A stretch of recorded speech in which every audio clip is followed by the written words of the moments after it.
everybody, and welcome to Movie Couple Live. This is the show where we talk about the latest in movies and pop culture. I'm Wendy. I'm Dustin. And on today's show, we are talking SAG Award nominees. We're also going to be talking about Red Notice getting back-to-back sequels. And this year's Oscar will probably have a host. We just don't know who it's going to be. All this and more coming up on today's show. Happy Wednesday. Happy Wednesday, everybody. We wear pink on Wednesday. The shirt that says Wednesday, and I forgot already that it was Wednesday. Hello, welcome, everybody, to the stream. We are so excited for you guys to be here to dive into. I really wish we could, honestly, we were just talking about this off camera, but we were kind of hoping that we could talk about Boba Fett today because we're talking about some theories, but I guess we're just going to have to wait for those theories for Saturday instead. But we hope you guys are caught up or getting caught up with Boba Fett using from now until Saturday to catch up so we can dive into full spoilers with you guys. And again, that trailer reaction for Boba Fett episode 3 is up on our channel, as well as Cobra Kai episode 2. That is up, and a new reaction that we just put up before. Doesn't favorite. I'm sorry. I was Critical so excited Role. about this. It is the Red Band trailer for the Legend of Vox Machina's Critical Role animated series. I am so excited. This just got me so pumped, and you'll be able to tell when you guys watch that trailer reaction for the Legend of Vox Machina. Go check it out. I'm super excited. I cannot wait to see the first 6 episodes that was actually sent to us. So we're going to be I don't think we're allowed to say that. Oh, no. Because someone else said it. Oh, too. Okay. We're allowed to say it. We just can't talk about it. What's okay. Yeah. We're not. We haven't, because it's embargoed, but we haven't started watching it anyways. So it looks like we are going to be, so far we asked in the comments of the reaction video to Vox Machina if we should react, if people would like to see us react to each episode, and so far there's a lot of yes, so it's leaning like that's the one that we're gonna. And I really think we should, because it looks like it's gonna have some really graphic violence, kind of like an Invincible kind of vibe to it, but it's also gonna have a lot of comedy, and it's just gonna have a lot of fun fantasy. So it is, I think it's ripe for doing a really, really good reaction to it. Oh, yeah. I mean, plus, I love the characters. I love the story. I loved Vox Machina. You have a favorite character, right? Ooh, it's hard to say which one's my favorite. I mean, the 3 that I probably like the most are Grog, Percy, and Scanlan. Yeah. Those are like my top 3. I figure Percy was going to be in your top choices for favorite character. I don't know yet because I haven't really watched much of campaign 1 for Critical Role. But like I feel like going just by a little bit of what I know of Vox Machina, I feel like Percy is going to be a top fave, and then just any character that Sam plays, because I find him fascinating. All right, you guys, we're gonna go ahead and get. I guess we can go to the comments for a little bit. Yeah, let's dive into the comments. The first topic. Let's see here.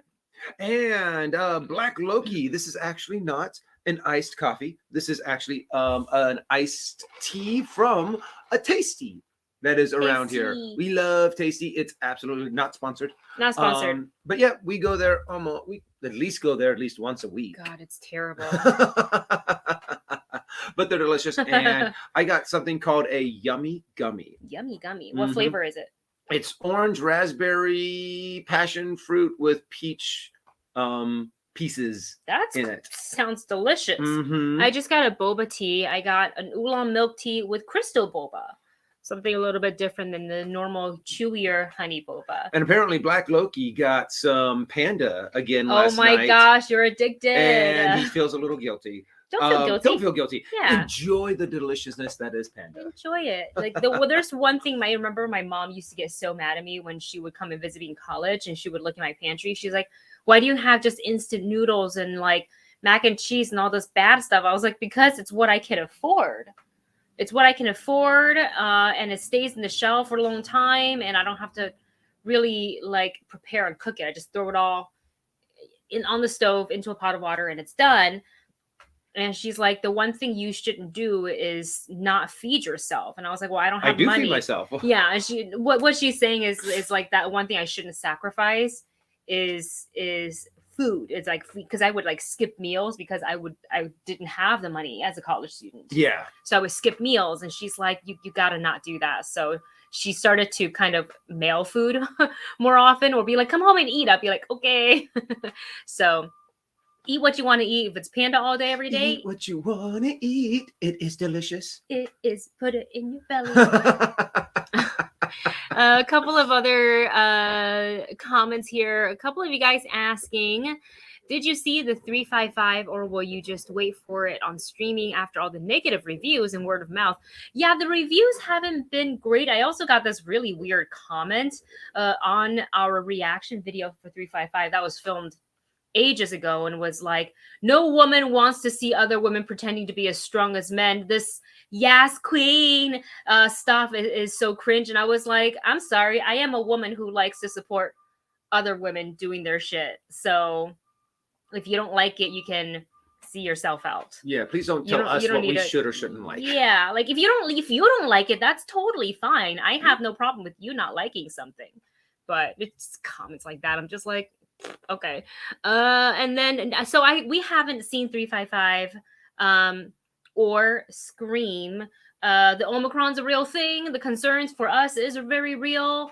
So we're just gonna pump the brakes a little bit on some press, even though press screening is probably the safest we can go to, because numbers are limited and everybody will abide by the max rules, and for the most part our vaccines are mandated.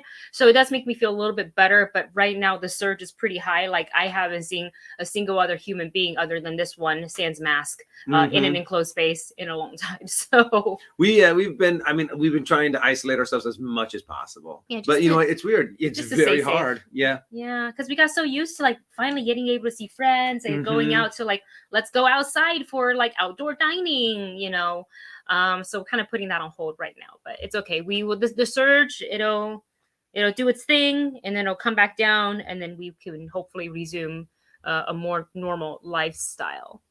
Should we? And we have a super chat from Marvin. Thank you, Marvin. Thank you very much. And before I read this one off, I thought I had made one because you were reminding me to make like a recommendation channel on our Discord. I do definitely want to. I did it, and then I looked and I guess I thought it in my head, so I didn't actually do it. So right before the live stream went live, I actually did one. It's under general in our Discord, and it'll say movie bunch recommends. So it's for you guys to be like, I'm reading this book and I really, really like it.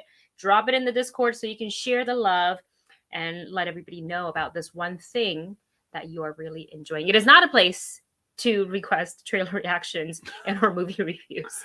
It is recommendations. It is not. That's not what's. But we do actually have a section for trailers. Yes, for trailers, but again, not a request. It's just like, oh, look, this dropped. Yep. Yeah.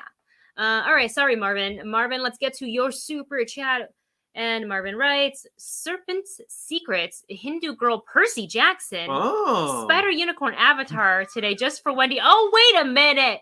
That's kind of a cute spider, honestly. Oh, I see it. It's got a little flower crown. At first, I was trying to look for the cute Marvin the Martian thing. I was like, where is it? Is it somewhere? And it's like, no, it's a spider. Marvin the Marvin, but with a unicorn. Marvin the Martian with a Marvin the unicorn. That's awesome. And fun fact, Wizard of Oz inspired by 1898 presidential election. Yeah, if I'm not mistaken. Okay, what? So that's actually one of the things about the original Wizard of Oz is that each character is supposed to represent someone in the society at that time. Like the what is it called? The Scarecrow is supposed to represent kind of like the farmer, because the no-brained farmer kind of thing. So there was that stereotype going around at that time. The Tin Man is supposed to represent kind of like the woodsman with no hearts, because they're like isolated and alone. Okay, I might be way off, but each one of these characters are supposed to be a representation of something along people during that time. And it's weird how, since this came out over 100 years ago, how easy it is to kind of forget what the original meaning behind some of these characters were. That's interesting. I was today years old when I found out about this. Maybe it was the Native Americans for like the indigenous Scarecrow. people. Yeah. But okay, but yeah, I just remember that it's supposed to be a representation of each one of those, and the whole man behind the curtain thing is supposed to be like the smoke and mirrors that the politicians kind of a thing, where they all promise one thing but really have no, it's all perceived. And they open the curtain, they're like, I don't know what's happening in here. Now that makes me want to go back. Oh my god, we have to rewatch it. It's a whole not different Wizard of Oz, not just rewatch Wizard of Oz, but go back, and I want to read the behind the stories of the book. So I mean, yeah, it's weird how some of the original material that is really old for some things are just have this really interesting story behind it. Wow. That's interesting. Had no idea about that. Lion is a fake hot shot. Kind of, yeah, where it's like, yeah, where they really say, oh yeah, I'm strong and brave and I go out into battles. But you find out also that they didn't do any of that kind of a thing. Wow. So it is an interesting story, especially when you go back to the original source material and how much it has changed over the course of time. That's so interesting. Marvin Martin, thank you for letting us know about that fun fact, because I literally didn't know about it. A whiz fact. I'm not surprised Dustin knows about it though. He's filled with knowledge like that. Very weird and obscure knowledge. But it's kind of cool. It's a good conversation starter. Black Loki says, I'm isolating too because I have cold-like symptoms. That is the best thing you can do. Good on you, my friend, for isolating, even if it's just a cold. Yep, to be responsible. We gotta away with the stigma of like come to work even if you're sick. Like I did that even in Taiwan. Like I didn't as a child. I was like throwing up sick, and I cried about not being able to go to school because I didn't want to be behind. And the pressure was already there to be like academically perfect. So it's like perfect attendance, perfect scores, and it's like, no, I can't not go to. And I was like, I remember throwing up in the yard at school, and all the kids ran away from me. Naturally, I would too. And then they called my mom, and she had to drag me out of the classroom. And it's because you don't want to be behind. Is that I don't pressure? Want to be behind, right? And here in America, it's no, I need money to pay my bills. Yeah, it's kind of the same, honestly. It's just some other form of pressure. Yeah, but now let's do away with that. If you're sick, stay home. Stay home. Stay have healthy. Some soup, or technically have a whole bunch of Panda. and workplaces should be paying people pay time off. Yeah. Paid sick leave and things like that. Okay. Let's go ahead and we give you love and support. Love and support. We hope it's only just the fact that the weather is changing. Yes. And you're just congested. That's kind of what happened. That's what happened to me. Yeah. So it may not be, the Rona. The Rona. All right, you guys, we're going to go ahead and dive into this next topic, which is not an easy one to dive into. I don't have a quippy, fun segue because this is just very sad, and we didn't get to talk about it last because this happened just recently. Bob Saget was found dead in a hotel room in Orlando, Florida. I believe he was only aged 65. And so far, the update has been from the sheriff's office in Orange County, Orlando, not California, because there is also an Orange County there. There's also a Hollywood, Florida. So,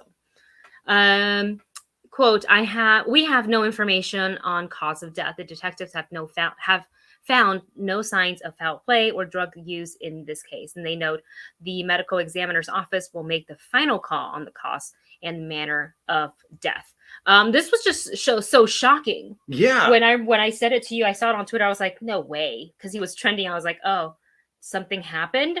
And it was like, this is like bad. I thought maybe it was like maybe he said something controversial, that's why you're trending, or he's like involved in a cool project, but not the fact that he had died. Yeah, and it's one of those things from what we have heard is that he was just starting his tour to go out and do more stand-up. He had like 30 or so states lined up for these different shows, and he got to do like a total of like 3 shows. Oh my gosh. And so it's obviously not suicide. It was obviously not drug related, because he was looking forward to all of these things. And my heart goes out to his family. My heart goes out to his friends. If any of you saw Jimmy Kimmel do his little eulogy, not a eulogy, but trying to do his opening, like a tribute to Bob Saget. And he was like, well, when my daughter, or when his daughter, when Kimmy's child was in the hospital, he was saying Bob Saget would constantly come over and, see how the baby was doing, check on Kimmel. And I'm just like, wow, it's just, when these things come out of nowhere, my heart just goes out, and you hear just how good of a guy Bob Saget is. All these people were coming out and just saying, he was an awesome person to work with, one of the kindest in Hollywood. Friend of the show, Mark Ellis, who's also one of the best comedians, one of our favorite comedians today, even wrote a really nice, bless you, wrote a really nice post about how much this news affected him and his personal encounter with Bob Saget and how kind he was. And that's kind of the overall theme that I'm hearing from the people, remembering him, not just Jimmy Kimmel, but John Stamos, who obviously worked very closely with Bob Saget on Full House. And like, that is a show many of us grew up on. Yeah. You grew up on it. That's how everyone I grew up knows. on it. Yeah. I watched Bob Saget, as Danny Tanner on Full House and America's Funniest Videos until I think the actor who played Joey Gladstone took over. And then somebody else for a little while. But we obviously, our hearts go out to friends and family of Bob Saget. This is definitely a huge loss. And something I personally feel real bad about is that, when someone like Bob Saget plays these characters that are very sweet and lovable, like Danny, or like on America's Funniest Home Videos, you hear these fake rumors of, what he's really like in real life, kind of a thing. Since I never met Bob Saget, I never knew. But now that I'm hearing all of these wonderful things that are coming out, that people are saying about him, really makes me go, man, now I really wish I would have been able to know him. I would have been able to go see one of his shows. One of his shows. Yeah. And I think sometimes people forget too, like a character you play is just that, is a character you play. So, Danny Tanner is kind of that very single dad, very scheduled, very disciplined, and very, I don't want to say strict with his daughters, but, he definitely had his like rules, his neat freak rules in the house. But that doesn't mean the actor is the same person. Like being a comedian, there's, anyway, so actor, so I think people like kind of confused, like, when I met him, he wasn't exactly like Danny Tanner. And it's like, well, no, because that's a character. You're not meeting Danny Tanner. You're meeting Bob Saget. Even though from what I did hear, he did have an occasional foul mouth. Yeah, which I'm okay with. Like, I honestly off air, I'm not terrible. I think I used to be way worse. But I cuss up a storm, off camera. Yeah, but our thoughts, our feelings, our condolences go out to his fans and family, to people who knew him the best. And I think, even 65, that's still too young. That's really young. That's pretty young. That's actually pretty young. All right, we're going to go ahead and move on to our next segment here, and that is talk kind of all award shows. We've had the Golden Globes, came and went. There was no live stream. There was no, I think it was a small private event, if any, and it wasn't broadcast anywhere. And they just, Variety has a full-on article, the list of the winners and the nominees, and obviously a thread of tweets from the Golden Globes Twitter account announcing the winners. I have to go to the website that has I didn't even link it. I was like, unimportant. They didn't live stream it, so it doesn't count. Let me go ahead and pull that up real quick. Oh yeah, the Golden Globes. And honestly, I thought that the way that they were handling was just a weird in general. Even the nominations this year, I was kind of like, okay, I guess these are. I thought there'd be other ones that would be nominated, kind of a thing. Yeah, I thought it was. I mean, obviously, as always, congratulations to all the nominees and all the winners. And I don't want to, take this away from anybody. But there's other movies that I thought I was going to see a little bit more that didn't get to see. But Power of Dog was, I would say collected the most awards, winning Best Motion Picture for Drama. West Side Story naturally won for musical comedy. Even though I really would have preferred to have seen Tick Tick Boom. I think so too. Take that. Yeah, and not to take away from West Side Story, it is filmed at it's stunning. If you look at the cinematography, the performances, everything is stunning. But so was Tick Tick Boom to me, and it was really creative, and it wasn't a remake. Yeah, it wasn't what was great is how Lin-Manuel was able to take the original music that the guy that Tick Tick Boom's about. Jonathan Larson. I almost said Andrew Garfield. That Andrew Garfield wrote. No, Jonathan Larson wrote, but then reimagine it to actually create pretty much a brand new musical. Yeah. And I'm like, that is brilliant. Very creative. How it is the essence of a revamp in a sense. I mean, how to reimagine something. Yes. And also a huge congratulations to Rachel Zegler for taking home Best Performance by an Actress in a Motion Picture, Musical, or Comedy. She's obviously a very new actress, but she is super talented, as you can tell. If you saw West Side Story, she's also going to be in the upcoming live action Snow White that we're going to talk about later on today's show. But she won, and the girl's super talented. And apparently she's also the first Latina actress to win Best Part in this category, which is so surprising. I was like, she can't be. We're in 2021. There's 2022 now. Yeah. There's no way she's the first Latina, but apparently I read that somewhere. I was like, okay, I'm gonna go ahead and look into it. Yeah, very surprised. And one more thing I want to point out was I was so surprised. It's a good surprise to see this. Where is it? I'm trying to find the category. Here it is, Best Supporting Actor in Television, which went to Oh Young-soo from Squid Game, who was the old man.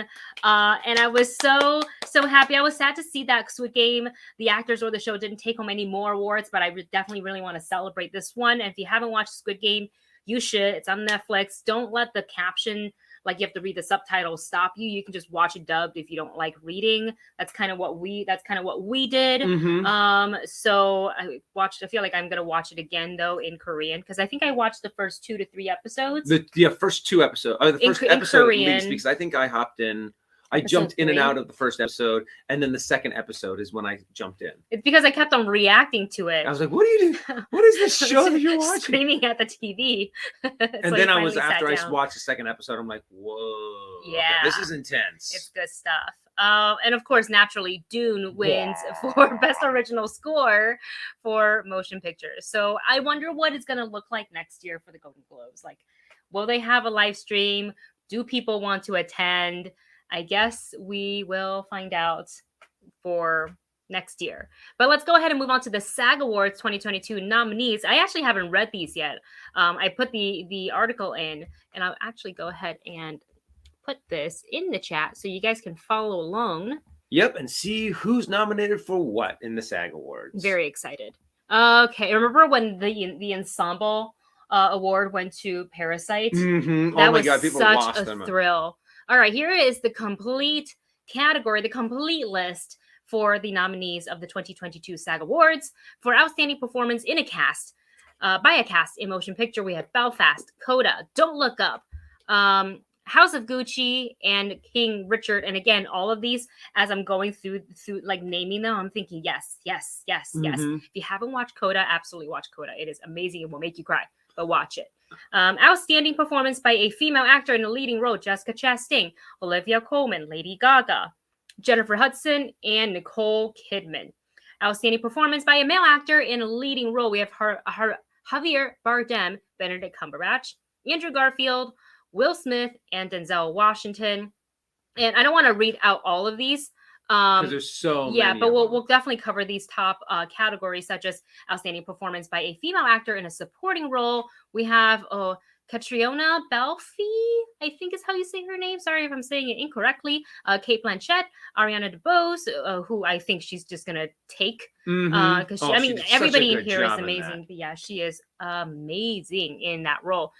Kirsten Dunst and Ruth Negga, and then we have outstanding performance by a male actor in a supporting role: Ben Affleck, Bradley Cooper, Troy Kotsur from Coda, Jared Leto, and Cody Smith.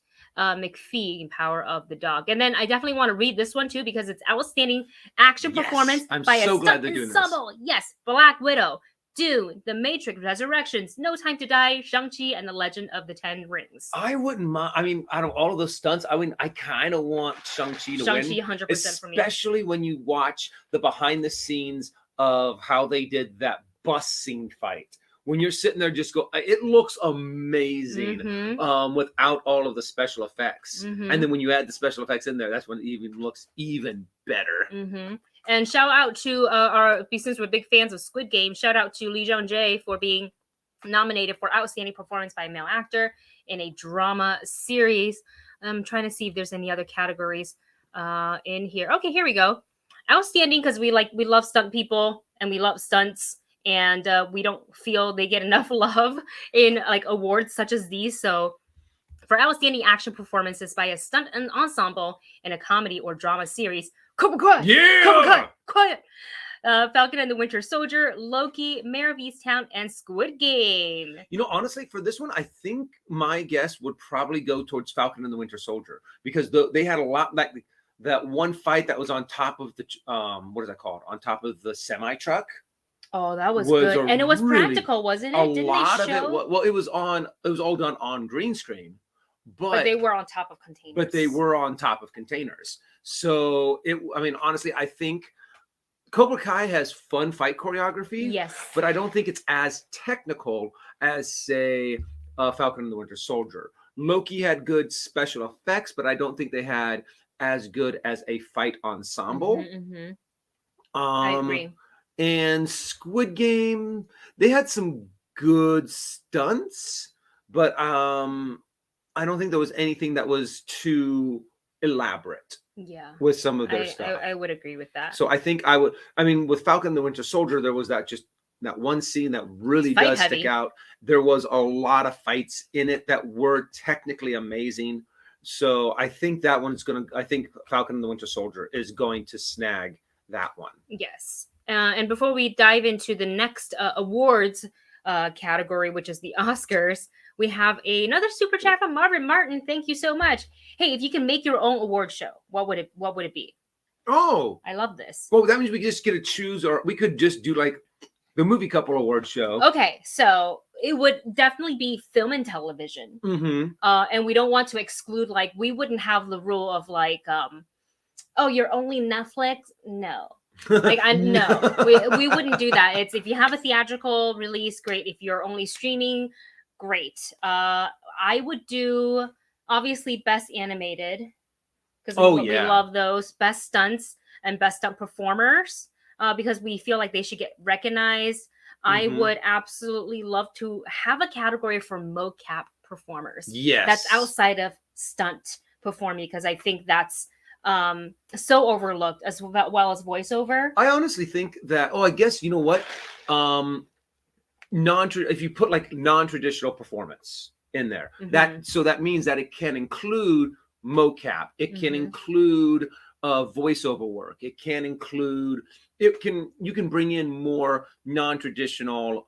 It could also puppeteering could fit in there because I think if you have mocap, there's only maybe like 10 different movies that would fit into that category. Games. And you can fit video games in there. Yeah, we can fit video games in there as well. I would maybe give an award to like best stunt sequence. Yes. Because I think that'd be cool. So we definitely would probably go a little bit more like action heavy, I think, in our award show. But also aside from best performances, actors, actresses, lead roles, supporting roles, all of that. Cinematography. Yeah, cinematography, definitely costume, hair, and makeup, special effects makeup, because I think that's really important. I don't think they're like very much the unsung heroes because they're all behind the scene. You don't ever see them. and they're the ones, you know, making sure the actors look flawless on set, whether it's just beauty makeup or if it's special effects makeup. Like that takes a lot of time and design and effort. Now, this is also another thing, is that would we actually be putting on our own awards, like you said, an awards show? No, I would go the route of the golden for my lazy, for the lazy side of me, I would just like tweet it out. yeah.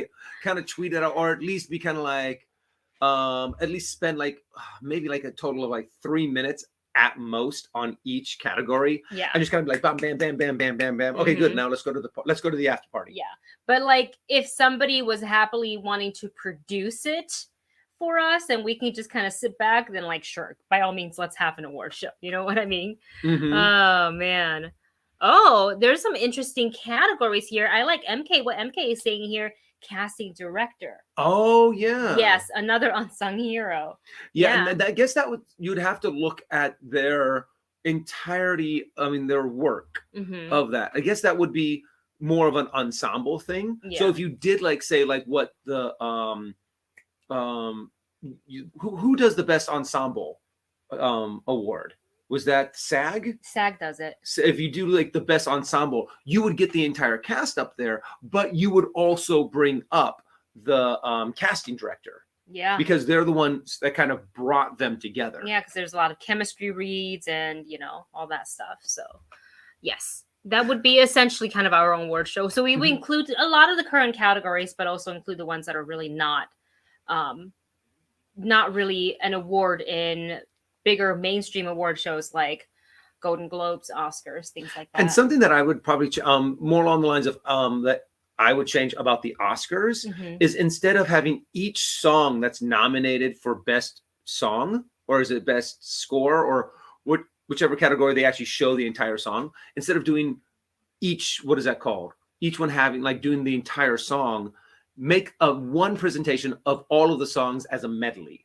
Yeah, do a mashup. Do a mashup so you can present their best parts of that song instead of spending 5 minutes each song. You have 5 nominations, 5, 10, 15, 20, 25. Because it's already been nominated. People have voted already. They're sealed in the envelopes. The results are already in. We just don't know it yet. So you might as well do it. Didn't one year they did one of the songs as an opening number? It was Justin Timberlake song for the Minions. Well, I think they've done that a couple of times. Yeah. Well, that's the opening number. Yeah, just kind of big opening number, just all 5 songs in your face, 3-minute performance, go. And that's the first award they give out. It's done, and then it's done. Then you can just do award.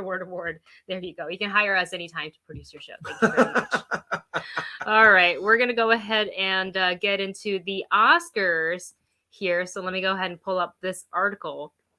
The Oscar nominations. Not the nominations. Not the nominations, but they will, according to ABC, they are going to have a host for the 2022 Oscars. So let's hear. They just don't know. They just don't know who. So the last 3 years, they haven't had a host. But this year, they will finally have one when the show airs, actually airing. This one award show will air on March 27th on ABC. So let's see here. They haven't elaborated on who the host might be. If they have a short list or if they've already picked a host, they're definitely keeping that tightly under wraps. And here is the quote. Will really has his pulse on popular culture and entertainment. I know he has a lot in store, and we'll have more details to share soon. Sorry, I am trying to find the rest of the article here. So some of the previous hosts includes Jimmy Kimmel, Neil Patrick Harris, Chris Rock, Ellen DeGeneres, Seth MacFarlane. Wasn't that? Oh yeah, that's right. Billy Crystal, my fave. James Franco and Anne Hathaway. And then I still remember that one year that Seth MacFarlane did it. And he was like, he deliberately kind of went out to kind of be as insultive as he could, kind of a thing to everyone. I mean, for the best woman nomination, remember that song that he did? It was the song "We Saw Your Boobs," and he's going through all of the women that were nominated who presented. I mean, who in previous movies. That's right. I remember that. Bared it all, so to speak.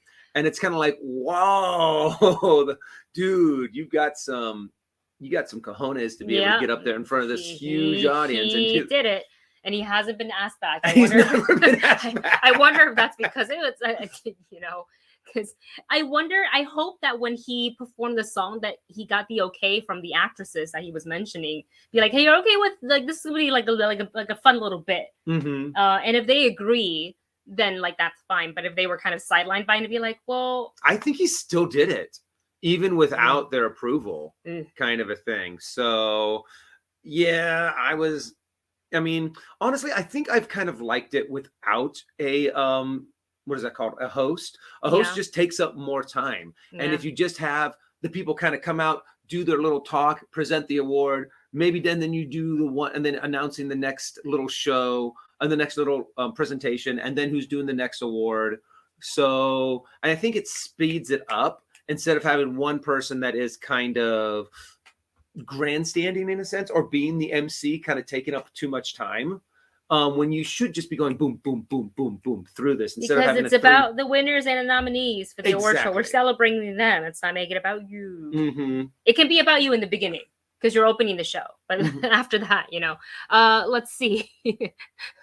Oh, Brenda Mystic Mar says Seth was horrendous. Oh no, he rubbed some people all really the wrong way. So here's an interesting tidbit from MK Songbird. MK says fandom has a tweet from about 40 minutes ago saying that the Oscars are currently eyeing Pete Davidson or Tom Holland, and they're citing Page 6 and the Hollywood Reporter as sources. That's interesting. Like both together, or I think it's Pete Davidson or Tom Holland. That's interesting. That's the two choices I really wouldn't have looked at all. Yeah, I don't know how Tom Holland would do. I mean, he's good at everything. He would be a safe bet. Yeah. He would be kind of very much, it's kind of like getting the cutest kid in your family to do a small presentation for the family kind of thing. And everyone's just like, "Aw." I want Hugh Jackman. He'd be great, wouldn't he? Didn't Hugh Jackman do something like that once? Or maybe I think it was for the Tony. Oh, that's right. I think he hosted the Tony, but I can't remember. Oh, Mr. Yasman 300 says, Tom said he wants to host the Oscars. There's no doubt in my mind if Tom Holland says, I'm going to do it, and they give it to him, he's going to do an outstanding job. Like, there's no doubt in my mind. Like, that kid is just determined. He's got the drive, the passion, and the talent to back it all up. So let us know in the chat, do you think you would prefer the Oscars to have a host again, or did you get used to them not having a host? Because it kind of, in a way, sort of did streamline the show a bit more and expedited the show. So Marvin says, the greatest hostman. Love that. Wasted Poe, I agree with you here. I like having a host when it's someone like Billy Crystal. But some hosts they've tried over the years have felt borderline uncomfortable to watch. There's just something for me specifically about Billy Crystal that like he was able to be both like professionally, like, okay, let's keep it going. And like, okay, this is time to insert a couple of, it's really entertaining. And I think the reason why he stopped hosting is because it would take him all year to be like, I got to do it this way. And like, this is why he was good at it. Yeah. Because he spent so many, and that was the thing. That's why he said that he quit doing it, because he was saying, as soon as I finished one year, as soon as they asked if I wanted to host it again, I would start working on it. And I would spend years stressing and planning and writing. And he was like, it's just too much. It's a lot of pressure. Yeah. So I was kind of like, okay, I understand. But that's why they were so good. The Oscars, I wonder. Like, what's the base rate? I want to find out. I want to find out what the base rate is for someone to host the Oscars. What is it? Mr. Yasman 300. Just give us Ryan Reynolds hosting the Oscars. I think that is actually a really good free suggestion. Aviation gin for everyone. Okay? Honestly, in your gifting suite. That's exactly what he would probably do. Mint Mobile. He would be up there promoting his Mint Mobile phones and his Aviator gin. Oh my gosh, do it. You get Rick Moranis come on. Oh, but I think Ryan Reynolds would actually be Ryan really Reynolds, good.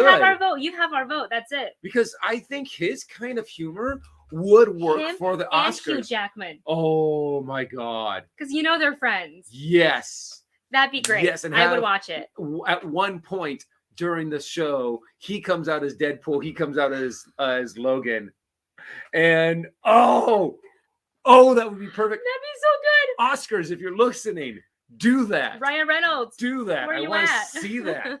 If this was on Twitter, I would say clip it, but we can't clip it because we're not on Twitch. I mean, all right, you guys, we're gonna go ahead and move on to our next our next topic. Red Notice gets a back-to-back sequel ordered. Speaking of Ryan Reynolds, oh, so great. So this is an exclusive from Deadline. Let's see. So apparently, according to Deadline, Universal wavered on the big budget of the Raw Marshall Thurber's three-hander script, Red Notice, and franchise-hungry Netflix stepped right in. Wow. Give me that. And there we go. And so, of course, we have superstars, Dwayne "The Rock" Johnson, Gal Gadot, Ryan Reynolds, being the core cast of this film. Honestly, a super fun watch. Oh, yeah. The chemistry was right on. I loved some of the things that played out toward the end that you and I literally did not see coming. It was really, really great. So now it looks like they're in the early stages of starting to put in a back-to-back shoot of 2 sequels to Red Notice. I'm kind of surprised that they're doing 2. Like, I know it was pretty successful for the streaming. I think they said it was one of the biggest ones that Netflix has ever had. So it makes sense that they're like, okay, let's do 2 more. Let's just go for it. Yeah. So, I mean, I am not surprised that they're getting a sequel. I am a little surprised that they're doing 2 back-to-backs. That is actually the really big news about this, is the fact that they're just diving right on in and just going, okay, we're going to make a 2 and 3. So, I mean, a 2 understood. Yes. I mean, it knew exactly what it was. It was cheesy, campy action fun. Yes. To where you have the straight man, Dwayne "The Rock" Johnson, going up against Ryan Reynolds, he's definitely just Ryan Reynolds in this movie. And you're adding in just a little bit of seductive, sultry Gal Gadot. Or Gal Gadot. So yeah, it's a win-win. And honestly, even if there's parts in this movie that you're kind of like you find dumb or campy or over the top, you don't care because you love the character so much. Yes. There's a lot of leeway that this movie is able to take because of just the chemistry and just how fun it is. Yeah. So while Netflix has not confirmed or commented on this, Deadline is saying that they have heard, that they are in the early stages of putting together a back-to-back shoot of 2 Red Notice sequels with the hope to begin production in early 2023, dependent on deals and schedules of their very, very busy and talented stars. And they also cite that sources said that Thurber, the director, has begun writing. Okay, so we're not going to see these for a few more years. They're not even going to start production until 2023. We know we've still got a ways to go. I feel like, though, where this movie ended, I feel like the script, or at least the director, writer, in their mind already have if they like it enough and they order the next one, this is where I can take it. And I can see, when we saw the end, I was like, oh, they could do another one for sure. And they can do another 2. Yeah. So we will see what happens. But if it happens and it comes out on Netflix, we would definitely watch it. We had a lot of fun watching that. We didn't have any expectation. We didn't hype ourselves out. What we knew is that we were going to be thoroughly entertained. Yes. And that we were. And I do find this funny. Mode Man 101 put Ryan Reynolds plays himself in just about everything these days. And actually, when you mention it, so does The Rock. I remember, at the beginning of both of their careers, both Ryan Reynolds and Dwayne's careers, you could tell that they were really putting in time in their acting chops and taking on these very different, serious roles sometimes. But now they're finding out, wait a second, I can just be myself. People love it. I love doing this. Why not just give people what they want, kind of a thing? Yeah. So it makes a lot of sense that they are just producing more and more Deadpool-esque movies for Ryan Reynolds, Free Guy-like movie for Ryan Reynolds, and pay Ryan Reynolds to be Ryan Reynolds. You know, be okay. Sorry, this has little peach chunks in there, and every now and again I get and I just kind of inhale it. That's not good.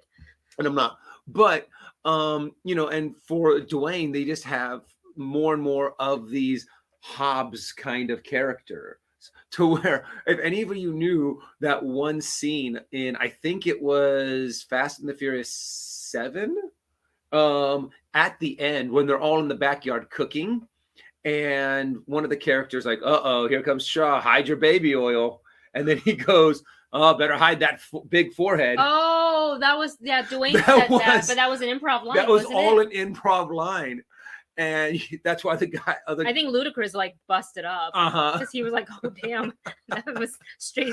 He didn't even break stride to say that. He's just like, "That's what I mean." The Rock comes from a wrestling background. He knows how to smack talk. Yeah, I don't know if you can out smack talk a professional wrestler such as The Rock. It was Fast and Furious 6. Thank you very much. Nice, thank you, Debbie.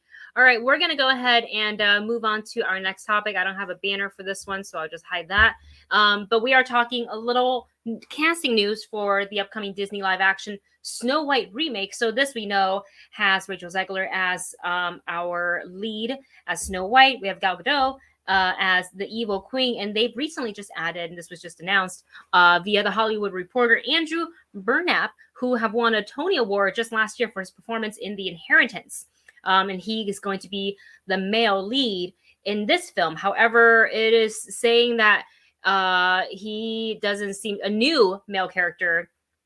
So not the prince, and not the huntsman, but since he is a Tony Award winning actor, and this being a musical, he will be singing. Mm-hmm. So I wonder, are we not doing the prince? Are we just not? He's going to be like the prince, but he's just not going to be a prince. Maybe. I mean, it seems like they're going to be taking the Snow White in a completely different direction. Yep. So it could be anyone, and they even said a new character. Yeah. So when you're putting a new character as your lead character, you know they're going to be changing things up drastically. Yes. So, I mean, we've already seen that Rachel Zegler has some amazing chops. She did an amazing job in West Side Story. She's won a Golden Globe.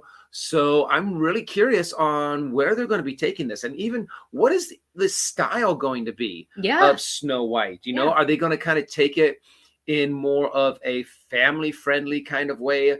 Snow White is kind of dark. I mean, the dark ride at Disneyland was scary. Really... They changed the line queue. Remember how the line queue had like the dungeon and like bones and skeletons? They changed it because it scared kids. Mm-hmm. And I was as a older Disney fan, I'm like, no, I was scared of that when I was little. You get scared too. When I went on it as a kid, now it's all like la la la la, and I'm like, where's all the stuff? There's still some scary parts in it, but bit. They just took out. It was like Snow White's scary adventure or something like that, and they just kind of removed the scary. Is it now called Snow White's Not So Scary Adventure? I just think it's called Snow White's Adventure, or just Snow White. Or I'm sorry. That's stupid. No, I was so scared on that ride as a kid. The first time I was like, I love Snow White, and then you go and you're like trees coming out. The hag coming out at every stop. You have an apple, and I'm like, oh my god, what is this? And honestly, you got to remember, this is supposed to be a ride for kids, so it would make sense that they would make it a little less. So when kids are coming out, they're like. And then go home and have nightmares of the wicked witch of the evil queen coming to kill them. Dustin and I usually try to go on that ride at least once when we go to Disneyland because it's fun. Just like we try to ride Peter Pan if it's not like an awful 40-minute wait for that ride. But we have witnessed kids abort the ride before they even get to the front of the line because the line queue scared them so much. Like I've seen just children cry and they're like, I don't want to go on this one. I'm like, yeah, kid, that's right, it's a scary ride. I remember, what is it, my mom giving advice, I think to either a friend or my aunt or something, saying, oh, we're going to go to Disney and we're going to go on all the rides in Fantasyland. And my mom was like, when you go on, take a small little flashlight with you, and when you go on Snow White, make sure you use the flashlight or you will come out with a traumatized child. It's a horrible tip. Well, no, it's a great tip if you don't want your kid to be traumatized. Then don't take him on the ride. Don't ruin someone else's ride experience by handing Well, your normally kid they would have gotten their own car. Oh, that's true. Because Okay. remember, those cars aren't that big to where it would have you and another family. It's not like Pirates of the Caribbean where you're sharing with like 16 other Yeah. people, and then you're like, you've got your like camera flash on the whole time. That's annoying. Don't do that. But you're right. They do have individual vehicles, and that is okay. Mhm. Okay, so I take back what I said. My reaction was kind of like, no, don't ruin ride experience for other people. But it is a smaller car that you're driving. It's a one-person car. Normally you'll have like a family of 4, so you'll have 2 in front, 2 in back, kind of a thing. I think you and I don't fit in the roles together, right? Nope, I actually don't think we fit. I think it's you, me in the front, and you in the back, or vice versa. I don't think we can maybe fit. I don't know. It's we're been in the a while. same car, but we're not able to be in the same role because Mhm. it's like tiny. It's like tiny. All right, my battery's gonna die, so we gotta get on this one. Anyways, we'll find out. I don't have it in here. We'll find out exactly who Andrew Burnap will be playing in Snow White as the story develops. And we're going to go ahead and move on to our next topic super quick. And I hope I renamed it already in the YouTube description, but I don't think I did because you're right. Dune 2 has already been official. Yeah. Shortly after Dune Part 1 came out. But I wanted to talk about this article because Javier Bardem really wants to ride a sandworm, and that is the headline, and that is what I want to see in Dune Part 2. So he plays one of the Fremens or the Freemans. Yep. In Dune, and we know that they, as you saw at the end of spoiler alert for people who haven't seen Dune yet, but they some, not all, ride the sand snakes or the sandworms, and Javier Bardem has said. Speaking to Deadline about this, I haven't read anything yet in regards to the script and Part 2, so I'm not sure what's coming up for me next in Dune. I know as much as you do at this point. I hear there are scripts, but I haven't read anything. And he does know that he loves Villeneuve. Relatably, the director wants to make the worm rodeo happen. So it might happen. Yeah. It might happen. Let's see. This is in his own word. The only thing I am asking is that I get to ride a sandworm. Denis told me he is going to try to make that happen. That does happen in the book, by the way. Oh. So Stilgar teaches Paul how to take the desert power, which is to domesticate these huge animals in order to use their force, their strength, and their huge size against the Harkonnen. Hopefully that will happen. It's gonna happen. It's 100% gonna happen. I can see it already. And with that said, that is really the little piece of news for Dune. We just love Dune so much, and when I saw the headline, I was like, yes. Yeah, we can't wait to see the second one. Obviously, we know that Denis Villeneuve is coming back to direct because it would not have the same feel if it wasn't him and Hans Zimmer teaming up again for this. Mm-hmm. Like it just wouldn't be the same. I can't say his name or hear his name without wanting to go, blah. Hans Zimmer? Yeah. Blah. Oh, man. All right, you guys. That is going to be it for today's live stream. Just a little bit of, little news flash topics. But make sure you are joining us on Saturday as we talk all spoilers for episode 3 of the Book of Boba Fett. We can't wait to talk about it. We can't wait to dive into some fun theories and everything else. So we hope you guys will have enough time to catch up to the latest episode of the Book of Boba Fett by Saturday because we want to talk to you guys all about it. Tons and tons of spoilers. Absolutely. All right, guys, that's it for us. Thank you so much for watching. Don't forget to like, share, subscribe, hit that thumbs up button because it really helps us get more visibility right here on YouTube. Thanks so much, and we will talk to you soon. Bye, guys.